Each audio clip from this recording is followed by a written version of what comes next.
जगत विदिता जगदाम्ब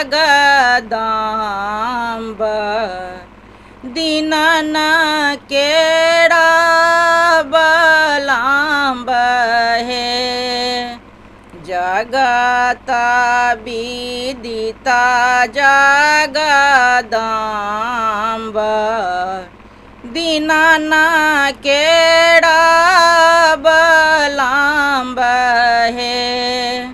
आहे आहा माता धाम उधोड़ानी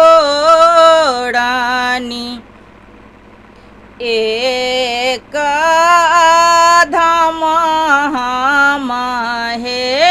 आहे आहा माता धाम उधोड़ानी एक धाम हम हे। कहियो ने जपता पकैलाहूँ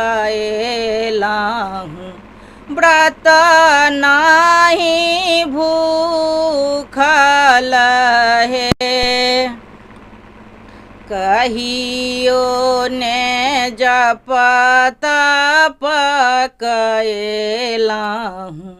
व्रत नहीं भूखल हे।